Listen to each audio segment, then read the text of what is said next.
Hey everyone, it's me, Nick, from the Tabletop Podcast. When I'm not hosting, I'm thinking about ways to create a better podcast for you guys, and I think I landed on something pretty fun.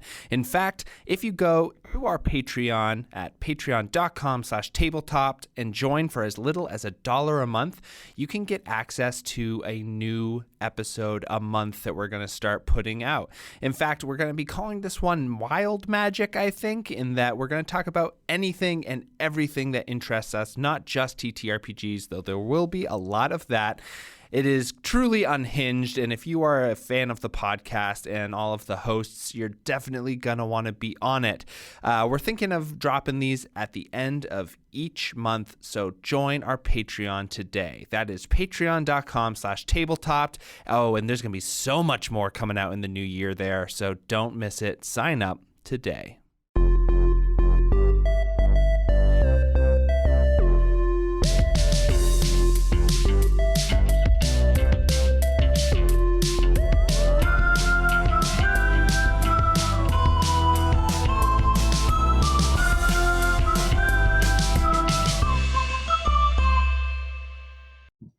Welcome back to Tabletop, and before I jump into this introduction, I just want to say that it is a long-running thing that I will read whatever introductions my cohorts write for me, so let's see how this one goes.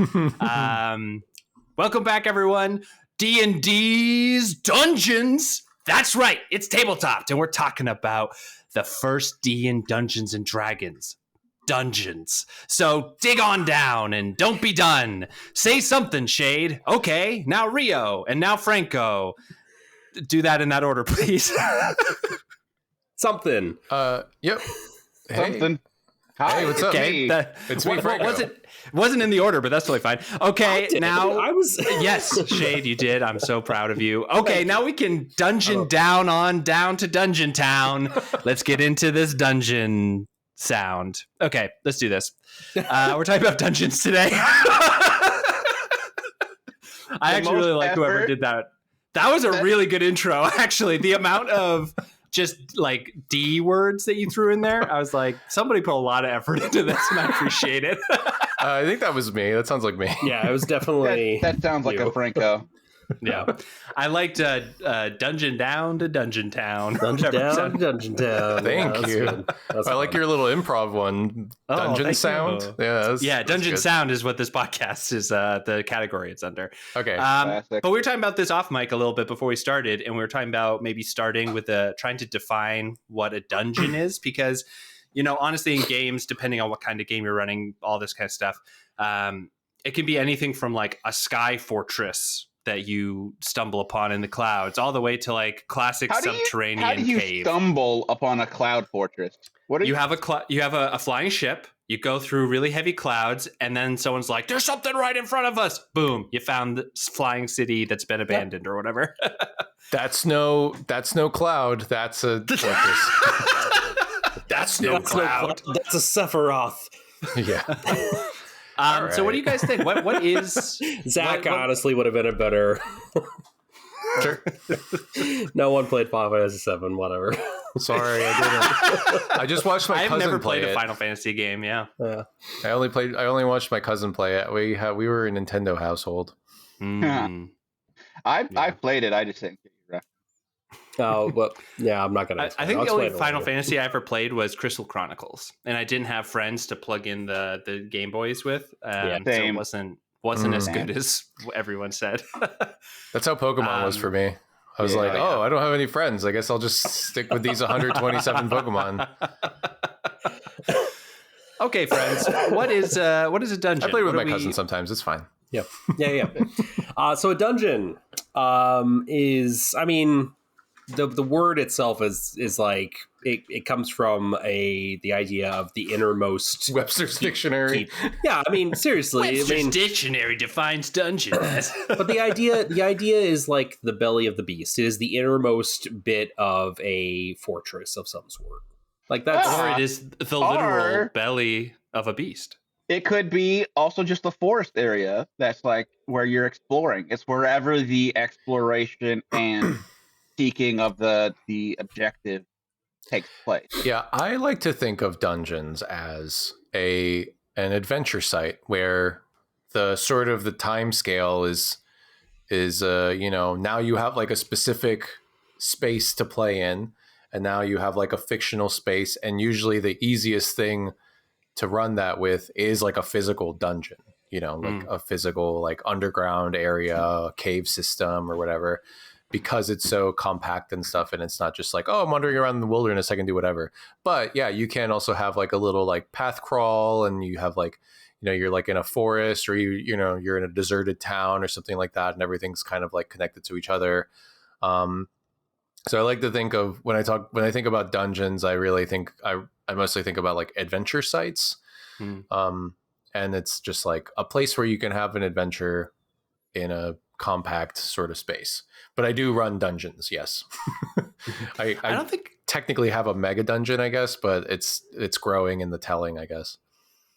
It's also interesting too, because like for me, dungeons very specifically are like active efforts by an opposing force to the players, because I've never done sort of like the dungeon diving for relics or whatever. Like it's usually I'm either as a player or as a GM, when I'm going into a dungeon, it's because there's somebody inside that has something important, or there's a mission that's sending me there, and there's like an opposition to whatever I'm trying to do that has manifested itself in this sort of location. So like that for me is like the main way I think about it. But you're talking about hooks. It's like, but that is, I think the problem is that mine is so hook heavy rather than, because Franco, we've talked a lot, and you have run ones where it's just like, where literally it's just like, you're outside the dungeon, you want to go in and get gold. Okay, let's start up. You know what I mean? Like that's also a way to do a dungeon. So what do other people think about the dichotomy there? I think hooks to get people in is really important, and then reasons to stay there, because dungeons are horrible. Like nobody in their right mind would ever want to stay in a dungeon after they've come into one. So that you have to have like a compelling reason to stay, and I think that's really hard to do. But yeah. What about you two, Shade and Rio? I was going to say, like, a dungeon for me isn't like technically a dark, dangerous place. It's like any environment in which you're looking for something, or you're exploring, or trying to just get to the other side of it.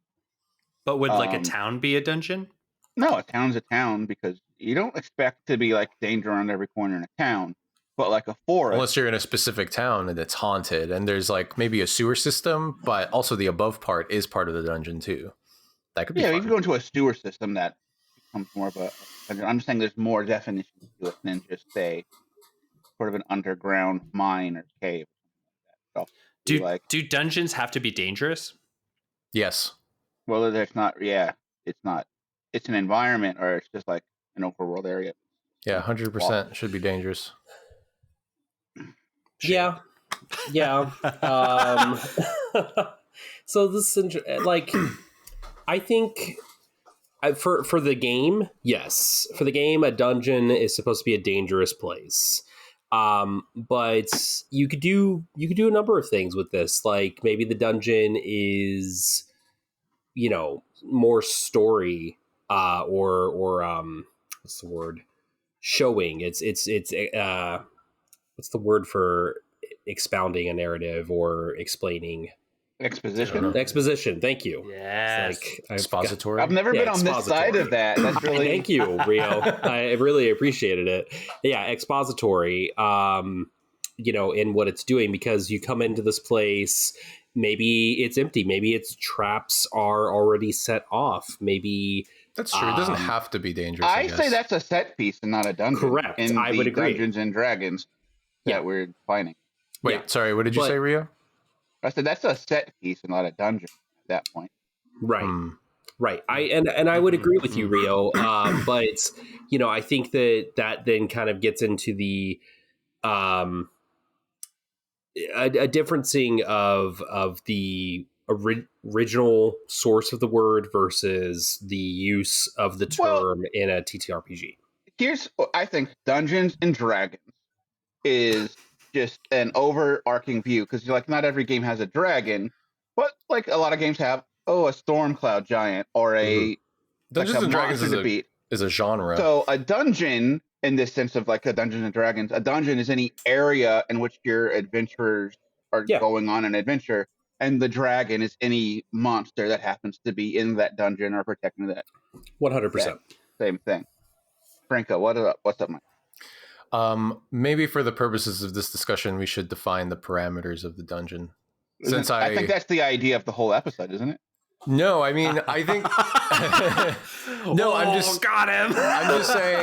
I'm just saying that maybe I was misinterpreting, but I think we've talked a lot about like sort of like narrative style dungeons, like the 5-room dungeon or whatever, Yeah. like where you're kind of abstracting things.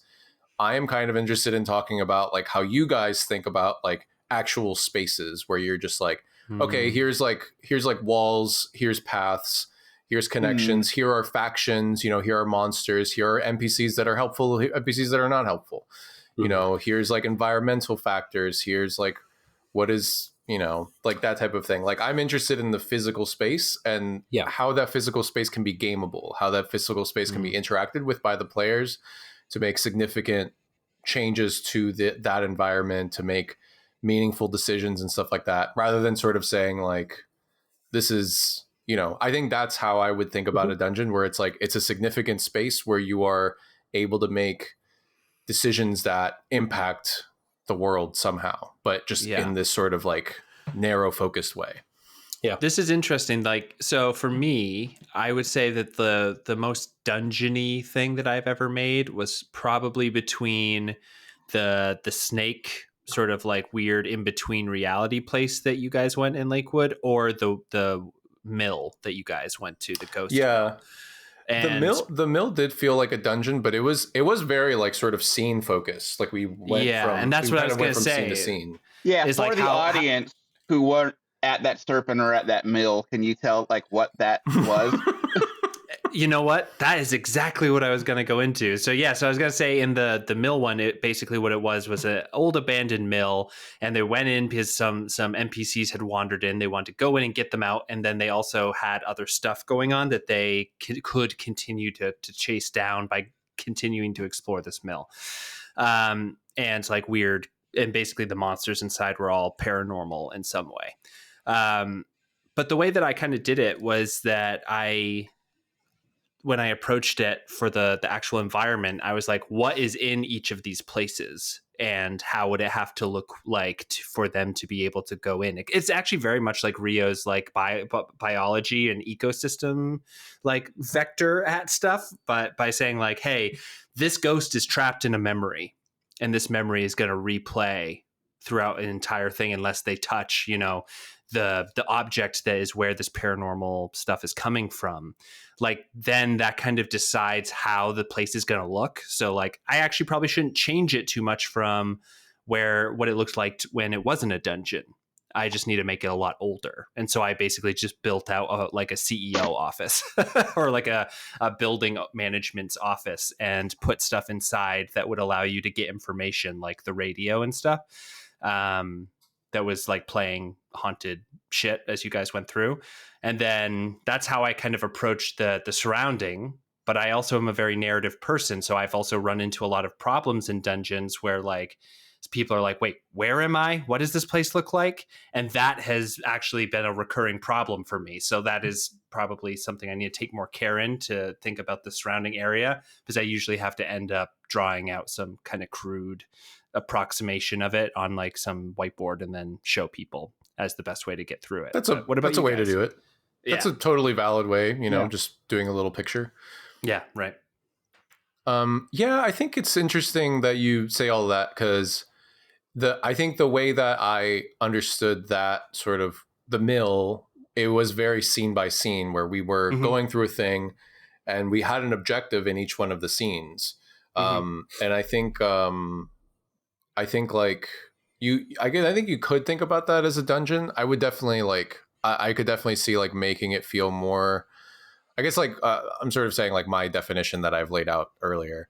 I think it's more like, for my benefit, can you like say where they're different? Because I think that would be super valuable. I think they're totally very similar. I definitely agree with that. I think that the way that each of these were presented were very much like a scene, like you were saying, where, you know, they have to solve the source of this haunting to make the haunting stop in this location.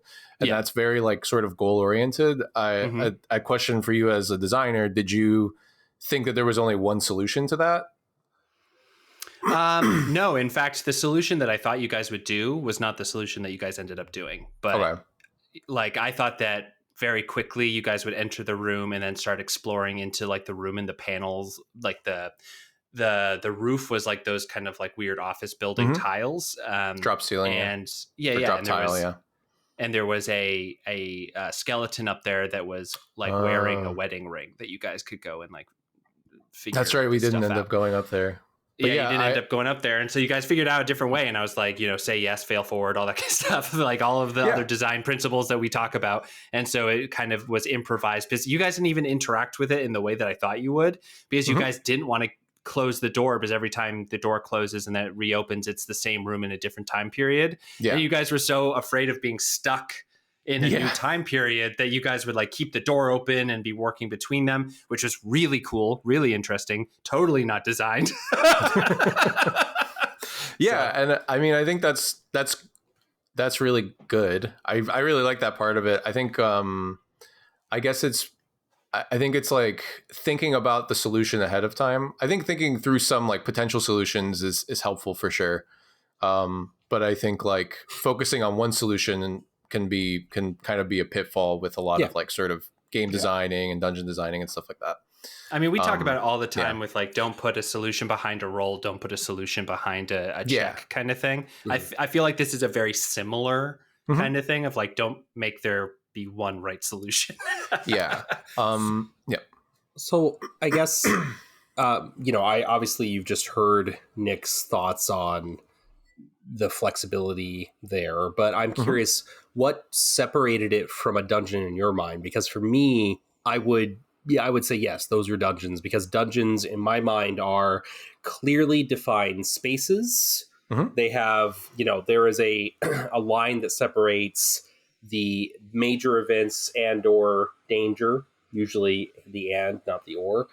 And beyond this line is the rest of the world.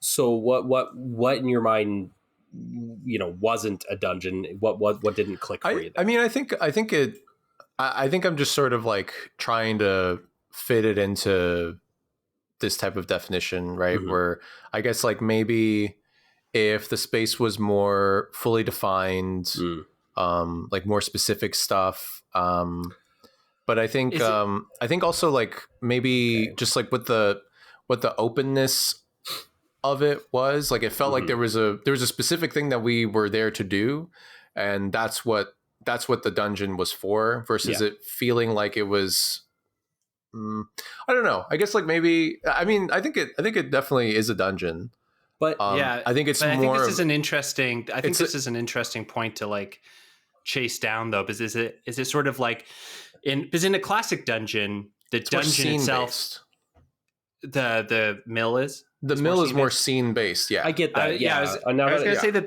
the thing that's kind of coming out of the difference for me, I guess, maybe is like in a classical dungeon, the dungeon itself serves as an obstacle to get from place to place. Like getting through a hallway in a dungeon can be an incredibly dangerous thing. Getting through the hallway in the mill really didn't matter.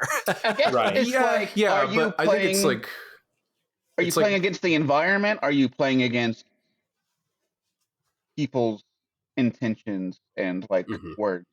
I think that could like be hauled into this definition. Yeah, I guess any like of this resonating for you? I don't know. Well, yeah. So, I don't know. It's hard to think about. Yeah, really. Maybe. Yeah, I could describe a dungeon that I think is more like what I was thinking of. Can I take a stab as well? Because I think you said something there that kind of resonated with me and explained to me what made this different. And I know you already called it like it's a scene pack or something like that, a series of scenes. But the distinction of it being there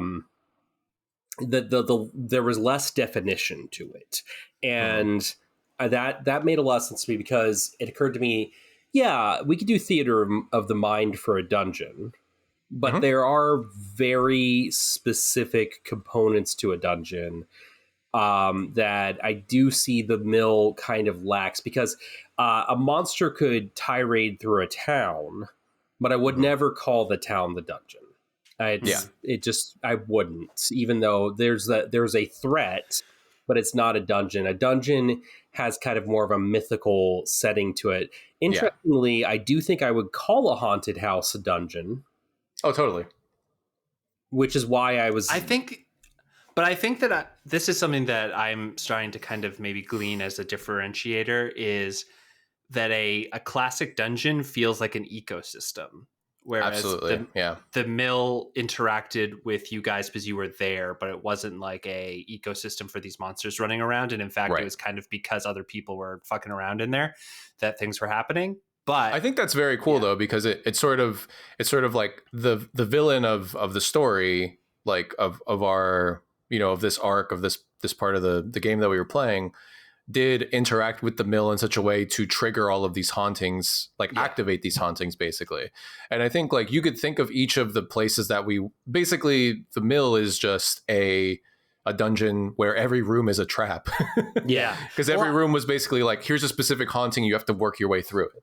Yeah, kind of like a puzzle. Like, okay, how about this? Rio, you, myself, Devin, and Seamus played one that I designed, which was kind of me designing a 5-room dungeon, but I want to pitch it here and see if it actually is a dungeon, which is basically they were in a like thieves guild sort of situation, and the Granny Snake Eyes actually was like, hey, can you do these 5 things for me? And when you're ready, you just like take this bracelet, it'll teleport you where you go. Once you drop off this orb in the specific place I told you to do this, then it'll pop you right back.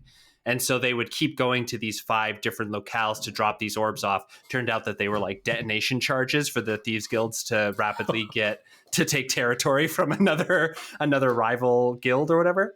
But each one was like a puzzle, had its own monster set, which generally was like guards and stuff like that. Would that be a dungeon, even though it is sort of completely unrelated locations and stuff? It's still, they had to work through it in a way of like. I would say no. Dungeon. I would say that wasn't be a dungeon. Yeah, it'd be an interesting like scene. It'd be an interesting like adventure, but I wouldn't say that adventure took place in a dungeon. Because like, what is the difference between being in a room in a dungeon that teleports you to different locales in the dungeon or different floors that you have a choice? Because you have a choice. Yeah, because like I think in this situation, right, that you're describing, once you're done with the task, you get sent to the next place. Like if you think of it as a dungeon, because I guess you're kind of like, you've decided to go into the dungeon by putting on these bracelets, you've activated each of them and they will activate automatically. So you're kind of being taken on a dungeon that is one linear route. Kind of like a roller coaster or whatever. Yeah. And it's again, like we were saying, like very scene focused, which is like how the 5-room dungeon is sort of based. Right. But yeah, no, I don't know. It's one of those locations you could leave. You could walk around. And I think a dungeon should make you feel trapped in a one area as well. And that entering and leaving it is like it's a meaning. Yeah, it's difficult and it's a meaningful decision. Yeah. And Shade, what about, because you've run Dungeon of the Mad Mage for us in a kind of an approximation facsimile way, where we went down there for a couple of things. Yeah, and that felt like very much like an ecosystem. Yeah. But we could leave that at any time, and we weren't like forced to go into it either. So it kind of didn't do either what Rio or what I was talking about. So like, what makes that? Because it did immediately when we started talking about this, I was like, we're going to talk with Shade about the dungeon, about the Mad Mage, because it's like the most classic example of this. You had to you went down to this like long shaft from the tavern. So you had to like choose to go in, and then you needed that same thing to get out. You couldn't just walk around anywhere. Right. You had to choose to go in, and you had to use some tools to get back out of it. You couldn't and we had a reason and an objective and stuff that I think we basically met once we had gotten there, and we didn't have to go through the whole dungeon. I think there's a sort of completionist notion that a lot of people think that like you have to be able to clear the whole dungeon to actually do it. And it's like, that's not necessarily the case. It's just this is the mythic underworld and you are dipping in to do something. Oddly, and so because I've also figured we would be talking about this, because I was talking about how it has to have clear, defined like barriers. I feel like mega dungeons like the Mad Mage begin to just approach less of a dungeon status to me, because there's so much going down. Like you said, it's an ecosystem, and I love the idea. And there are like full floors, Shade, that you told us about that were like, it's a forest, and there's a whole group of like a species of creature lives here. And that's kind of wild, because I mean, you could at its core, I hate to kind of base this on like a video game terminology here, but in my mind, a dungeon almost is a level. It's a level. There should be a boss at the end. There should be a series of challenges to get through some stuff to the boss, and then when you complete it, it should have meaning in that respect. Obviously, that's very narrow in its scope.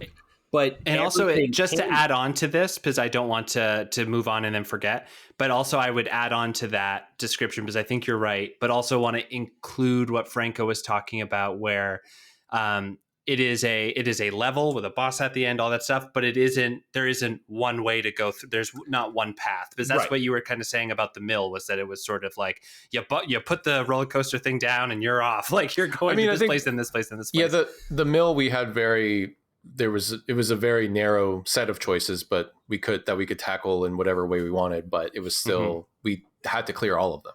Whereas a dungeon, there's like correct me if I'm wrong, but it should feel as though there are 100 ways to approach this level. Yeah, and infinite ways of approaching it. Yeah, I think a well-designed dungeon, I feel like should have certain characteristics that we can get into later. Yeah. But I think, I think generally that what Shade says does make sense. Like a lot of dungeons do have like sort of like quote unquote boss monsters and like challenges and stuff, and like big rewards and stuff like that. It doesn't necessarily have to have a big boss, but it's not as fun if it doesn't. Right. So like I play a ton of FromSoft games. We've talked about this Souls series. They just did the DLC recently for Elden Ring, and I went ham on that. And it got me to go ahead and start playing through my side characters that I hadn't tried, or my other builds essentially. And, so I've been playing through, they have a variety of types of dungeons in this that are very specific. They, I know when I go in here, I'm going to do a variety of things. Ultimately, going through some twisting paths, I will come to a fog door. I will fight something. I will get a little reward for it. I will teleport out. You forgot the 100 of stompings you have in between the second to Nick, last and last. I'm good at the game, so. Wow, get good. He said get good. I mean, to be fair, Shade has run me through a lot of dungeons in Elden Ring, and he can make that judgment. He's right. I've played enough Souls. I know what's up. I'm good. I mean, I also do get, stomped on enough. But anyway... Yeah, exactly. But, that is very level based. And I think Legend of Zelda is classic for it's got dungeon designs, right? Breath of the Wild, we were talking about in another episode in Tears of the Kingdom, how Tears of the Kingdom specifically has what I would say is a mega dungeon, and it is that subterranean level. There are smaller dungeons inside of that, but that mega dungeon is so open world that it begins to not feel like a dungeon, and it begins to feel empty as well. Yeah. Some mega dungeons can feel that way. What's a huge mega dungeon that fits the definitions that we've just defined as a dungeon, but also doesn't? Barovia. Because that's an area that you get stuck in, but it's a whole village and towns. But like, I feel like the villages are the rooms. Correct. Drod's, of course, your big bad. And there's treasure hidden out there's all like the countryside. There's like a fractal nature to like Dungeons and Dragons and like gameplay, right? Like where you're like Yeah. you're like, okay, in this overworld, like we have like we go down and down these various layers in like a fractal way. And then the like the bottom is the like a small little dungeon or even just a room, really. But yeah, totally. I think Barovia, that's a that place is not nice to be in. Why don't we talk more about that right after this break?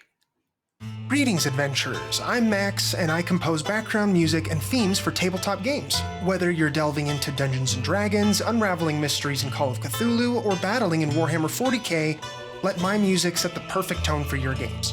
As a fellow tabletop enthusiast, I create tracks that resonate with your game's diverse realms, available on all major streaming services. Plus, I also offer custom commissions to tailor the perfect soundtrack for your unique campaigns. Ready for immersive gaming sessions across all genres? Visit Coltrane Compositions on Patreon for access to over 150 songs, including looped versions, that will make your game unforgettable. That's COLTRIN Compositions. Do you like nerdy stuff? Of course you do. Want to see someone make that stuff, but smaller? Sculpting Minis, tabletop terrain, props, puppets, and tutorials, a crafting channel for all things nerdy.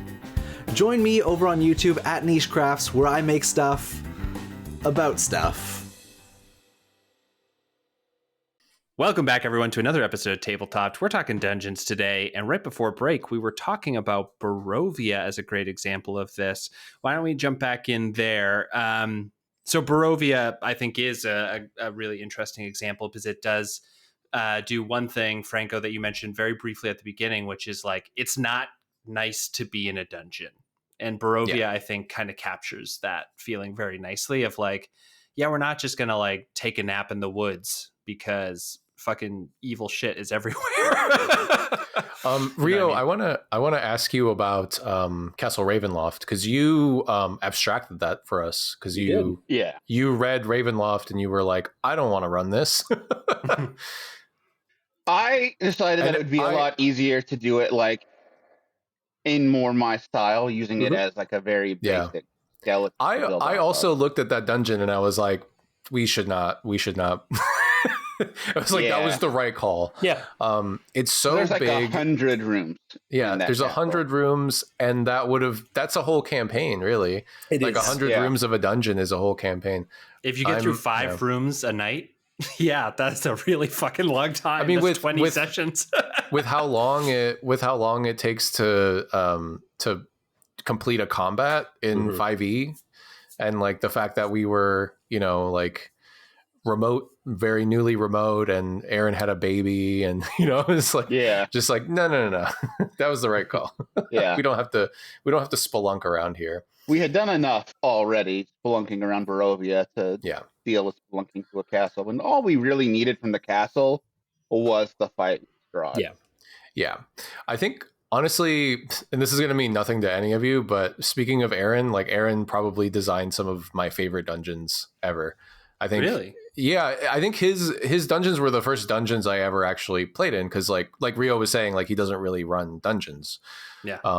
And so that was like my first experience with like, okay, like we're mapping, and he was a little bit more like finicky than I am with sort of like guiding people through and like kind of telling them and stuff. But he was like very much like, yeah, draw a map as you go. And so like we had a mapper. It was really good. I would like to also talk about something else, more specifically. All right, that's a great episode. We'll see you next week.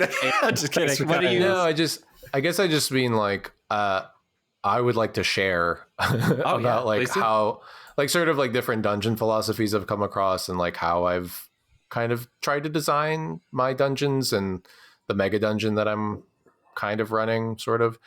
But yeah, so there's like, there's this notion of having like multiple paths and like looping paths. It's generally called Jaquaysing. It's based on Janelle Jaquays's seminal work, Caverns of Thracia, which is like this big looping dungeon with like, and then like another big part of it, is like factional play, like just different factions inside of the dungeon and like different environments and biomes and stuff. And that can lead to a lot of like interesting play, right? Because you'll have like, the minotaurs want to do this thing and the lizard folk want this thing, and so you can pit them against each other, and then you can like find stuff in there. So I think those are really useful ways to make dungeons feel more like alive and more like places where you can actually like game. Like it's more I will gameable. say we recently at our cabin trip, I ran a really quick Merkborg game, and that was a dungeon. Yeah, and that dungeon was one of the vast amounts of free tools they have online for you. It's a really great system. But that dungeon, one thing I really liked about it was that even though it was very low, like the area wasn't defined in a crazy way, because it's like meant for you to have a lot of room to play in narratively. But what it did say is like, these golems are chopping meat in the kitchen area here, and then they take all of that meat in wheelbarrows and they bring it down to here, and then they dump it in here, and then they go here, and it's like this constant circle. And I was like, oh yeah, like monsters don't just like hang out in a room. They're like moving around, they have their own objectives and goals, and I think that that's like a really fun way to make a dungeon feel alive. It goes back to the Red Dead Redemption Online thing, Shade, that we've talked about, where Red Dead feels so alive when you're in single player running around, because stuff is happening and it feels like things have their own objectives. And then when you take all of that stuff out for the online play to accommodate all of the players, then it just feels like an empty desert with nothing in it. Yeah. Shade, I remembered that you weren't super. I remember when we went into the dungeon of the Mad Mage, you were kind of like, I don't need to do this again. Yeah, I mean, it was fine. It was because I felt that it was a bad follow-up for Waterdeep Dragon Heist. It was meant to be kind of like what comes next. And Waterdeep is already an interesting place. And I love, the Forgotten Realms is every corner has some bullshit going on. So that's great. You can pick a direction and do it. But it felt to me, especially for our game, like a detraction into, okay, cool, you have this city and lots of things that you could do, and you can figure out motives and, whatever. And now we're going to take you into a dungeon, which essentially is just another city in some respects. Yeah. I mean, obviously it's not. There is, well, actually, I'll take it back. There are a couple of places that are literal cities below there, more or less. And it just kind of felt like, okay, but why? Let's just take you back topside. I don't need you to be through this mega dungeon doing a bunch of disconnected stories when we've already spent an entire campaign putting together your characters and kind of putting together your bonds and things that you hold true. That's why I didn't really like that. As its own campaign, and just for the sake of dungeon crawling, it's great. It's fine. It's it's got everything I really need from it. I think that the dungeon layouts are massive. It really does live up to the dungeon, to the mega dungeon name, in my estimation. I think that it does a good job of outlining how this is an ecosystem that, the monster's not just in a single room waiting for you. It's got shit going on. Right. I think that was all great. And I think that there is a group that works out really for, and that is, I think, a group that is specifically, that's their goal in life, is they raid dungeons, they spend time, loot dungeons, bring it back. That's how they live. But what do you think, Rio? I have a pitch for a dungeon. What if you had a dungeon that was in-game dungeon mastered by a very powerful illusionist? So the monsters were just waiting in these rooms, and it was set up as like, hey, do you want to be an adventurer? Try this illusionary dungeon. And so like the dungeon master would just like make illusions, and so you'd have like the same basic hard structure layout, but then the illusionist running the dungeon would like do different things to challenge you in different ways. But it's not a real dungeon. It would be I would A use training that to dungeon. get them into the Adventurers Guild, like to give them a ranking of Mhm. like which floor did you make it to, and that's your ranking of adventurer, and like you can retake the test whenever you want, kind of thing, and like that would like you could even make it so that like higher levels of adventurership allows you to take on harder quests or whatever, so it could kind of be like a level up mechanic as well. All right, kinda like makes- how good yeah. are you? Can you defeat the 3rd level boss? Great, you're a gold rank. 5th level, platinum. We'll take you on these harder quests. I that really makes me think of Dungeon Meshi and how like kind of it's like fully industrialized. Like there's like a whole industrial complex around this dungeon. Yep. And there's even those like body recovering people as well, like Mhm. for like resurrection and stuff. Well, it makes sense yeah. that like all dungeons would be economic centers, because Yeah. if they are like emptyable, Well, mega instead of, dungeons, like, I think, yeah. then like it is literally careers of generations of people to go down and find the shit and bring it back out. So one thing that you mentioned and I brought up a little bit earlier too is about that like feeling of discomfort in dungeons. This is one of the reasons why I don't run them, is that I feel like it's really hard to make players, not player characters, but players like wary of an empty room in a dungeon. And like Rio, you and I have talked about this all the time, of people like, I'm going to take a short rest, and that's totally fine. Like you should be able to do whatever mechanically you want, but like, how do you make a dungeon feel like, you know, like staying one in of it the is an things- uncomfortable thing. That was one of the troubles I ran into early on when I was running Barovia, was because like we were going to take a couple of long rests inside of Death House. And it's like, well, I guess you technically can.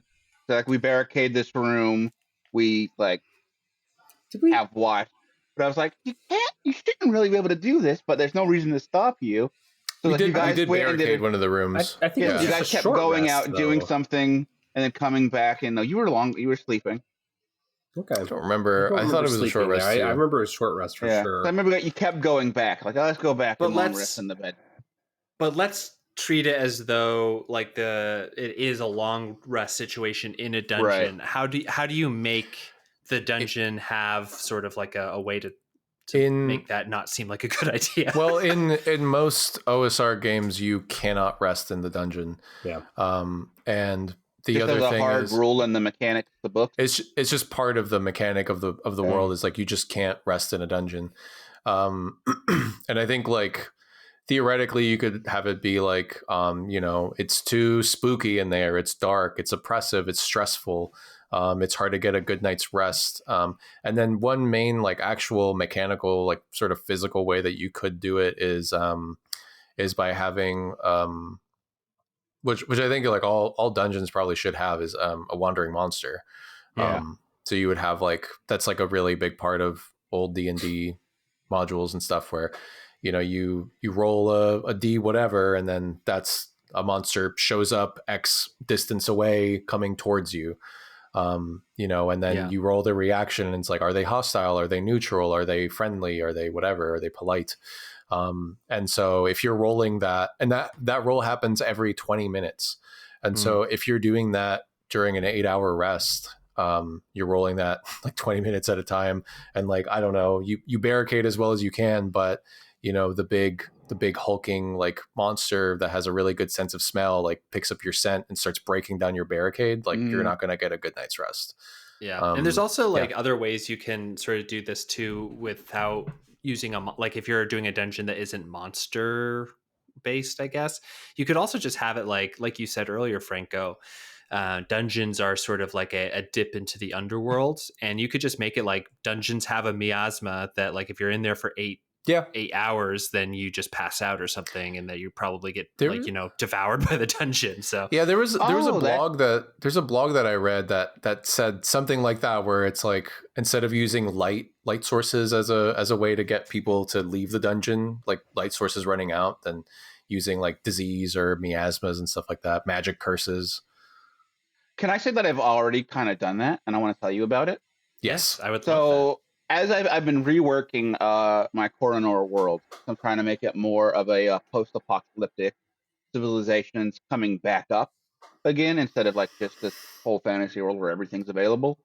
One of the destructive things that I've put into like the history of humanity is the Kingdom of Solnesia, which was the empire in the age before the current one, got too overpopulated. There was too much like weird magical experiments going on, and there was a miasma that kind of took over the archipelago, and everyone had to there was a lot of death, and everyone had to leave. But people are like, oh, we need that knowledge, we need those resources. They go back to Solnesia, but there is that still lingering miasma that makes that very difficult. So Yeah, that's a great idea. Yeah, I just like, I mean, we talk all the time about putting people on clocks. Like, that is a very simple clock, too, to be like, hey, this allows for short rests, doesn't really allow for a long rest. You're not going to be able to sleep and explore anything if you only have 6 hours before this aura takes you down. You know what I mean? Right, yeah. I think tying that clock to the actual physical clock of your session, too, is a really good way to not just, like, have your game be interrupted in the middle of a dungeon delve, and then you're like, oh great, no, okay, and then it's like, oh, this person can't make it next time. You're just like, fuck. God. Which happens that's happened to me in my game a couple of times, and I've since started telling the players like, okay, like we're gonna pause here for the night. Do you guys want to leave the dungeon? Like you should really leave the dungeon. They're like, yeah, let's go. I did just think of a really fun way, though, to take somebody not showing up for a game if they were mid-dungeon. You could have like a status that's like claimed by the dungeon, and maybe they wake up and the dungeon is like sucking them into the ground, and you're like, ah, shit, I have to go find them. There's an interesting house rule that I've seen on blogs, which is like, I guess it's I don't think it has like a name or anything. It probably has a name. But like people have references like, you have unfortunately been eaten by a grue, which I think comes from like an old like a song, like a meme song. You referenced it earlier with you said when you could code for Rio text-based like Zork. I forget what I think it's Zork. Zork, yeah, that's what. Oh yeah. It's from Zork. Oh yeah. It is from Zork, I guess. Yeah. So yeah, like basically at the end of the session, if you guys haven't left the dungeon yet. And it's sort of supposed to be an incentive for you to leave the dungeon on your own terms rather than like actually use this mechanic because it's very punishing. And that it also like is described as like, don't use this if there's like an emergency, if somebody has to like suddenly leave, like it's really rude. But basically if your players do not plan ahead and leave like before the session, it's like, okay, how do you escape the dungeon? And you roll on a table and it tells you like different fates based on like, and you can also like tie it to like a specific skill of yours or something. Like you could get like a plus whatever modifier to this or whatever. And I think I've sort of introduced it in my game, but I don't really want to use it. But basically the worst case scenario is you get taken by the dungeon, or you get taken by the dungeon and you become a monster in the dungeon. And now your character's gone. Like you just lose your character. Or, you know, like, or you get to play a monster stat block for a little while. Yeah, maybe. Or another way to do it is also like, okay, you guys have taken too long. You're way too deep in the dungeon for there to be like a safe route. What would you give up to escape? And so like, you just look at your character sheet and it's like, okay, I'm going to give up like my longsword, like my magical longsword to get out of here or something like that. So there's like a cost to not treating the dungeon as like a dangerous place kind of thing. Yeah. Yes, exactly. Yeah, I think that there's like it sounds like what we really like or want in a dungeon is, or what really makes a dungeon in this definition is the lack of a narrative driver to like, because there's sometimes when you're like, oh, we have to get to the end of the dungeon because the princess is captured and they're going to turn her into a lich by this hour of the moon, you know? And it's like, okay, we can't really get the fuck out of here because the princess lich is going to do something. And so it kind of sounds like this is more about like the exploration of the space rather than used as sort of like a narrative dungeon tool. Correct? I think so. Yeah, sounds right. Yeah, and I just think that like clocks are always good, so always throw the clocks in when you can. I really like the idea of tying it to the session time, though. The thing I hate the most about TTRPGs, I think, is the abstraction of time versus playtime. Like in-game time versus playtime is so hard to juggle or keep parallel. Yeah. So that would be my only thing. Great. Great. Yeah. Yeah. Anyone have anything else before we close out? Nah, we solved dungeons. Cool. Solve dungeons. All right. Next time, you watch out, dragons. We're coming for you. All right. Bye, everyone. This has been Tabletop. We'll see you next week. You go to our website at tabletopod.com. All right. Bye. We're done, son. Bye. Bye.